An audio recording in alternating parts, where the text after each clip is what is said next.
Hey everybody, this is Carl back again for another Halloween themed movie spoiler review. Today I'll be covering Tim Burton's Sleepy Hollow, the 1999 movie starring Johnny Depp and Christina Ricci. Based off the iconic story, uh, Sleepy Hollow, with the infamous character, the Headless Horseman. Stars, like I said, Johnny Depp as Ichabod Crane, Christina Ricci, Katrina Van Tassel, Miranda Richardson as Lady Mary Van Tassel, Michael Gambon as Baltus Van Tassel, Casper Van Dien as Brom Van Burnt, Jeffrey Jones as Reverend Steen Wick, Christopher Lee as Burgomaster, not to be confused with Burgermeister, Richard Griffiths as Magistrate Samuel Phillips, Ian McDermott as Dr. Thomas Lancaster, Michael Goff, Notary James Hardenbrook, Mark Pickering as young Maspeth,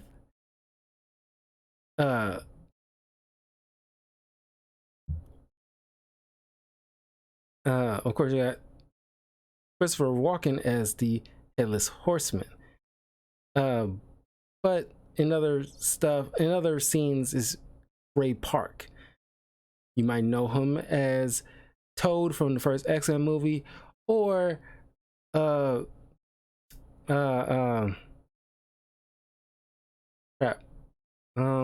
What's his name from Star Wars? From Episode 1, the villain. Crap.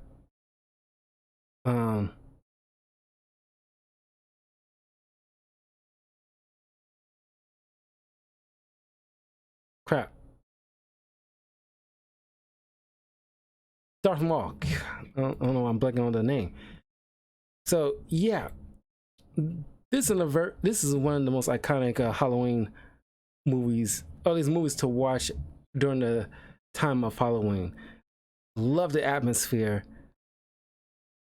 You know, the only time you actually see, like, the cinematography is fantastic. The only time you actually see any bit of daylight is towards the last minute of the film, when everything's all resolved. So everything is, excuse me, almost always clouded in nighttime or shadowy fog. Because a good Halloween movie is immersive. You almost always don't want to have sunlight. It's kind of the same way how I feel when I want to watch or read anything revolving around Batman, because it's like the nighttime setting sets the mood. Anyway, it is 1799, and this town of Sleepy Hollow is in upstate Dutch hamlet of Sleepy Hollow, is being plagued by a series of decapitations, and they sent the people there sent out word to get some help from proper authorities in New York. And so you got Ichabod Crane, who's pretty much the kind of like a forensic scientist detective, or at least the constable. And around this time, where most people are not too inclined to use actual scientific methods to deduce actual criminals, instead of relying on they like to rely on old barbaric methods in dealing with crazies, or, you know, people who is suspected of crime without actually doing their due diligence in order to figure out who did the crime, and is not on hearsay. So because the higher officials are tired of his, like, shenanigans of, like, oh, we gotta uphold the law, or you mean like using this macabre scientific methods to, without relying on just God to like let us know if who's guilty or not. And yeah, so they poo-poo a lot of his like, voicing his concerns. So they, send him out. Hopefully, just to get rid of him, but use his actual scientific means to deduce this weird killer in Sleepy Hollow. So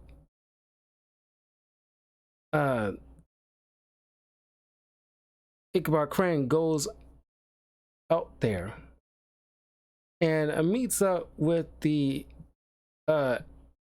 heads of this town, and he, lays out there. Okay, here's what I know so far. There's been some murders occurring, and all of their bodies found headless. And so they bring up the fact that not only has these bodies have been found with no heads, then because the heads had never been found, but they know it's being done by this supernatural entity known as the Headless Horseman. And so Ichabod Crane, who's based anything and everything on scientific logic, discounts the notion of ghosts and goblins. So after another body has been found, which I kind of like this, given the fact that he's a forensic scientist in a way, he not only brings up the fact that like don't touch the body, it's like that's why, like just because it's funny, but it's like, yeah, because I'm not sure, because I think even because I didn't play the game myself, but I've seen other people play LA Noire, and you see in a game like cops around that time.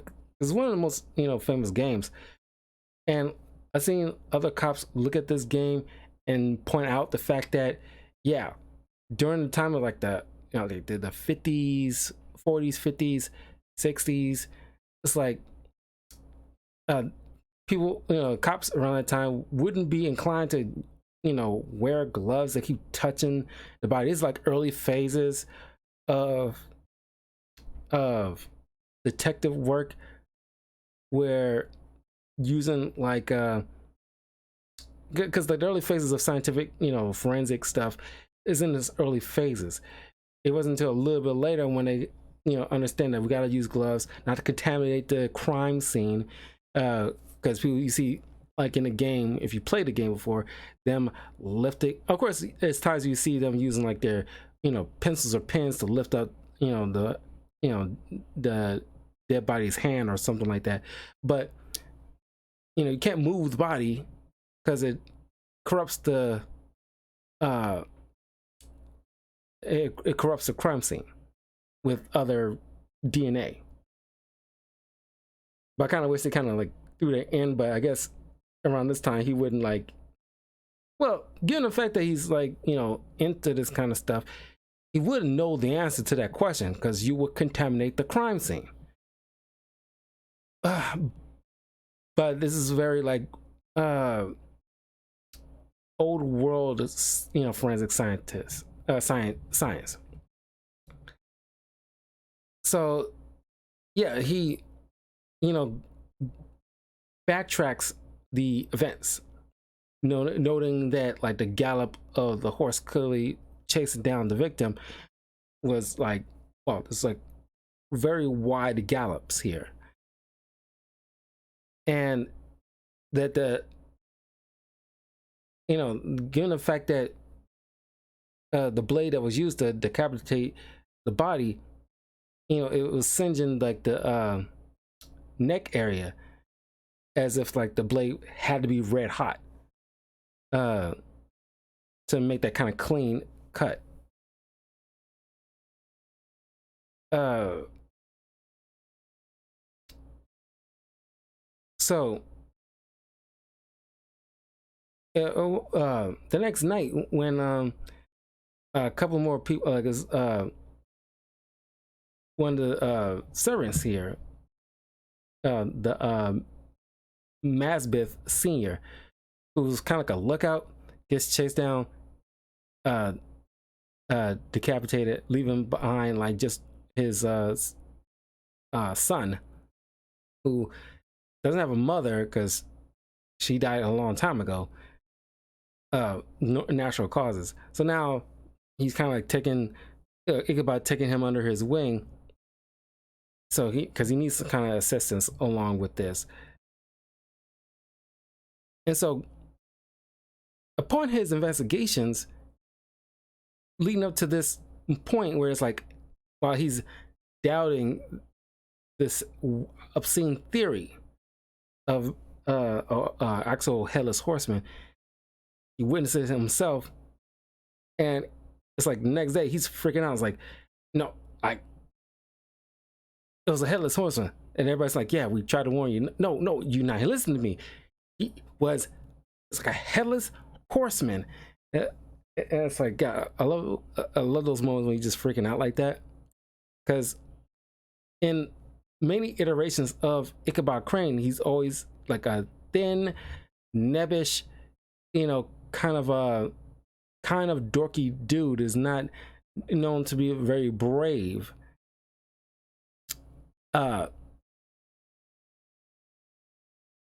He I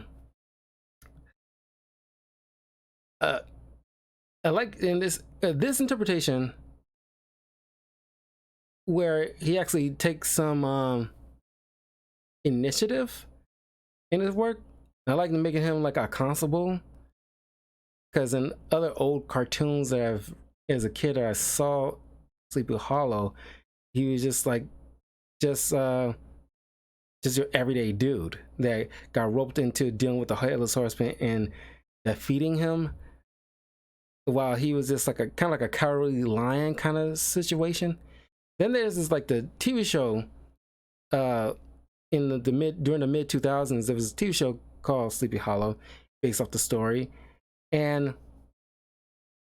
I mean, the show was fine. The first season was very good, but I think it kind of dragged on to try to make it like not like supernatural or anything like that, but it just, I think it should have been relegated to maybe 1 to maybe 2 seasons, because the Headless Horseman was the primary bad guy that Ichabod Crane deals with. Then over time, I think it kind of getting towards like, because it only had like 4 or 5 seasons, but I think it's 4 or 5 seasons way too long. In the fact that you're dealing with extra stuff that you're trying to give him more work. But I digress. That show was kind of like making like Ichabod Crane less cowardly. He's got like he's a lot more braver. He's kind of like Captain America in a way, where he's in like a modern day and he's getting used to certain technologies and uh uh new social cues and parameters and what have you. But yeah, that interpretation of Ichabod Crane was very good too. Don't remember that actor. I don't remember him being anything else beyond this.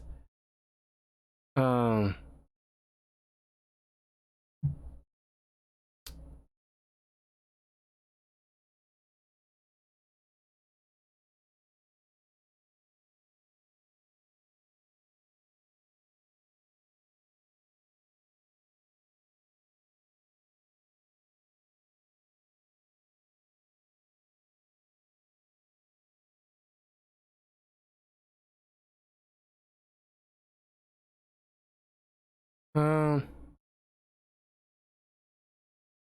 Tom Meeson.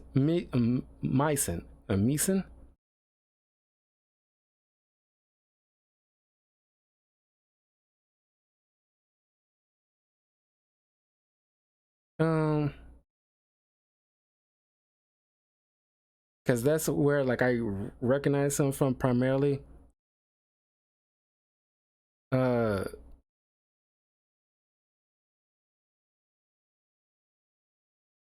he did a lot of short films, and I guess indie movies.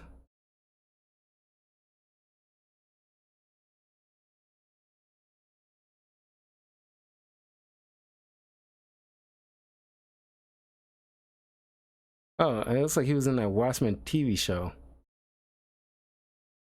playing Mr. Phillips, game warden. Uh, Four Weddings and a Funeral, played as Quentin in 2019. And the TV show C with on Apple TV Plus that with Jason Momoa. Yeah, so yeah, he's still like doing some stuff, but you know, stuff that outside of Sleepy Hollow, I haven't seen much stuff. Anyway, I'm like a diverging here. But so all these killings, and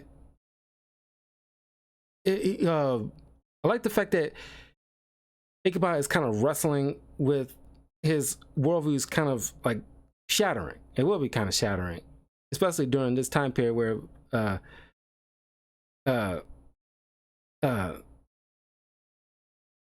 this is like wrestling with the supernatural here, because you see like flashbacks of his he has like nightmares about his childhood where it was he lost his mom by seemingly supernatural means. I guess his young mind couldn't wrestle with that in a way, and so, well, at least maybe not supernatural means, because I'm trying to recall, because I watched this movie only a couple of days ago, but he because like there's a lot of like religious people around this time, and everything is done by God, and is it God's way and everything like that. It's kind of like shatter his faith because he loves his mom. God took her away. He is like science all the way. And it's typical in many cases where people like lose their faith and just goes right into just believing just science, and like there's scientific means, and leading probably, I won't say too hard, but it's just like you're embracing that to the extreme, because it's not always the case, but there's been instances where people just go so far on one end of the spectrum or the other, where there's is like a bit of a middle ground here. And that's how I see things, because I do believe in God. I'm not a super Bible thumper, ultra religious person by any means, but I also believe there's science involved. There's a scientific component to a lot of things. There's a sweet spot. You can have both. But Ichabod kind of just went, it's like, with Batman. It's like, he lost his parents as a young kid, couldn't wrestle with that, decided that he needs to do whatever he can to make sure nothing like that happens. Going super far with, you know, training and learning everything he can to be Batman. So Ichabod making it like, oh, okay, there is no God, because why would God like allow this? So I'm gonna devote my life to science and making sure this kind of thing doesn't happen, and making sure everybody, do my part in making sure, the right people, get healthy, and right person gets put behind bars, that kind of thing. Anyway, he meets up with the local girl named Katrina, who is the daughter of one of the prime suspects. one of the heads of the family, and is the stepdaughter of Lady Van Tassel. And these two, they're smitten with each other. But she's also like a young prodigy witch in a way, where she carves like this hidden sigil underneath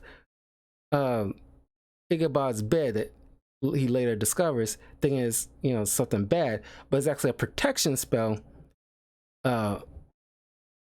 which she draws again when the horseman really starts to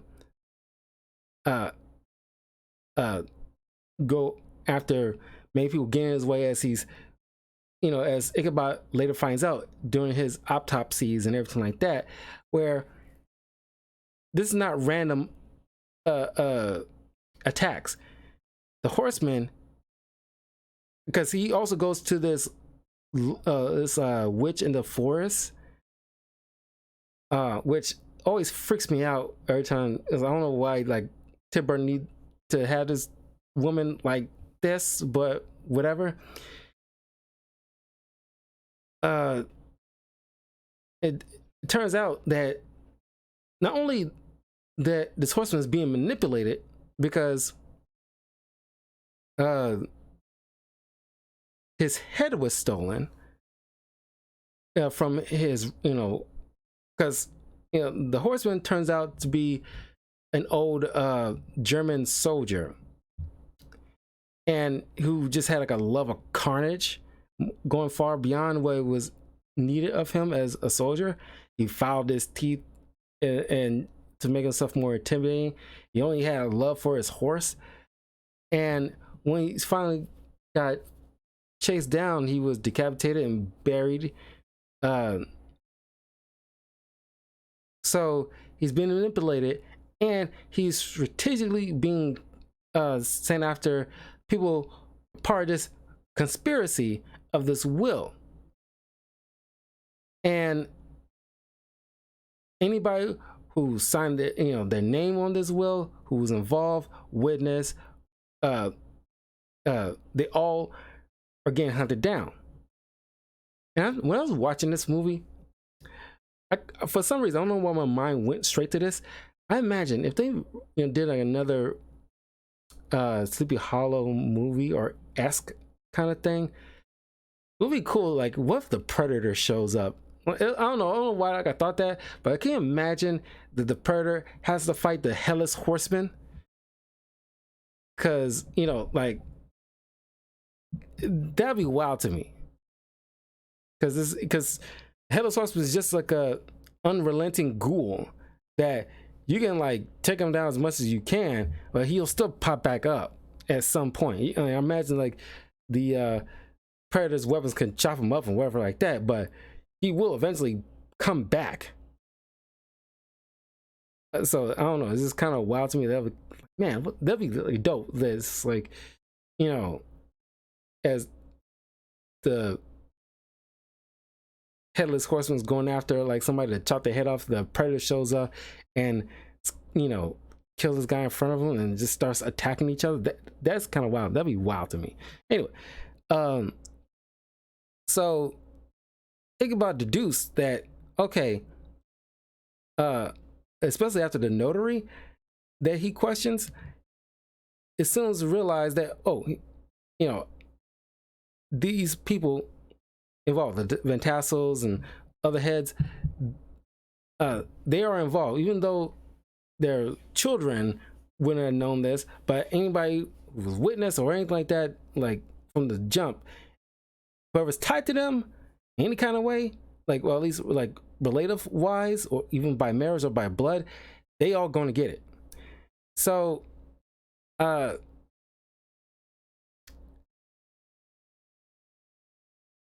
soon as it was soon discovered by Katrina that Lady Van Tassel, who was previously thought dead by one of the horsemen attacks, but she uh was the one manipulating the horseman, because in a scene where the horseman meet, run through the woods and bumps into two twin girls, one of them being Lady Van Tassel, who had like a different name at the time, whose family was ousted by the Van Tassels. She manipulated events. She plays her. She made a deal with the devil in order to, get revenge on the heads who ousted her family, and she wanted revenge. She is a witch, and also the lady in the forest was her twin sister, who also a witch, but she kills her own sister for helping Ichabod Crane. So, she wormed her way in this family in order to get her revenge. The machinations is crazy. So, while she secretly has the head and the horseman, she had to keep the head away from the horseman. Once he gets his head back, then the spell that she has on him is broken. So, Ichabod comes to rescue young Mazbeth and Katrina from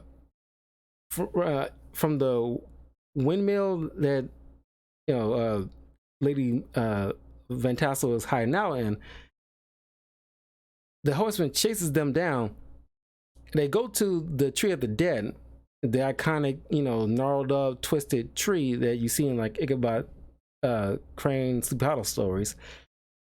That's where it's like a hidden portal where like the horseman comes out every night.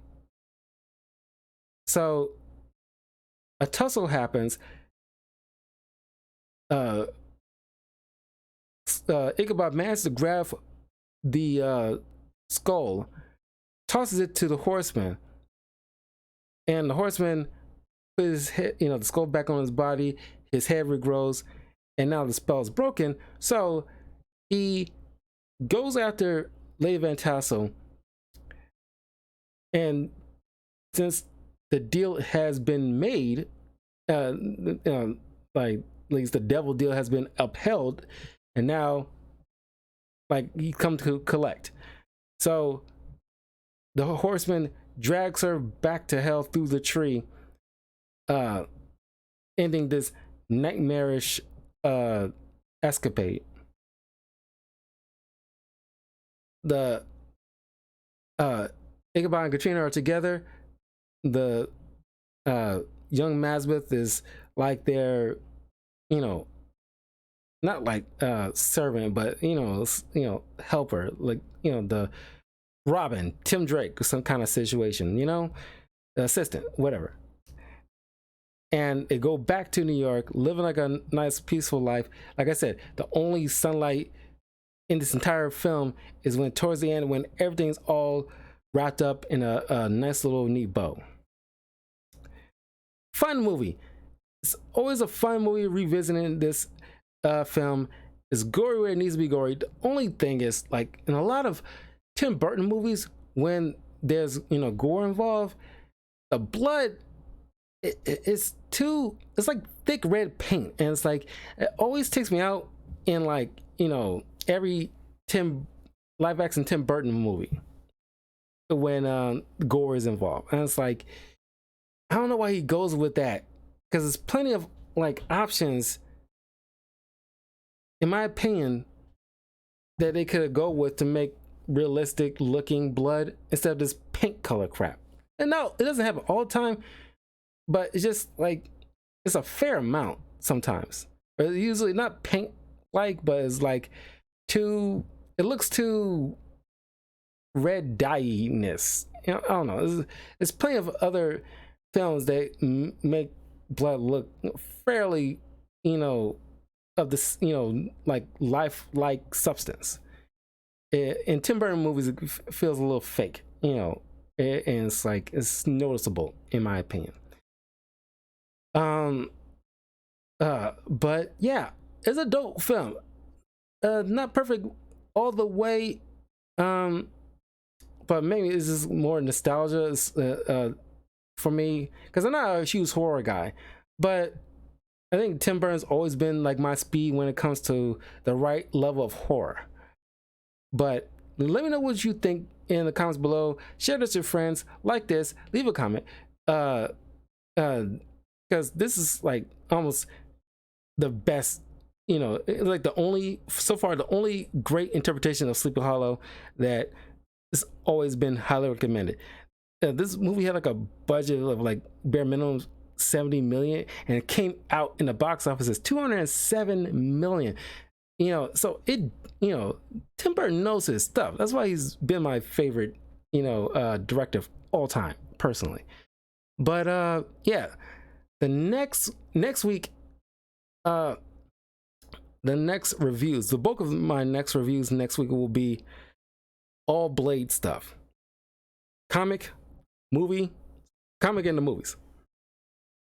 But TV show wise, it's gonna be the Castlevania stuff from Netflix.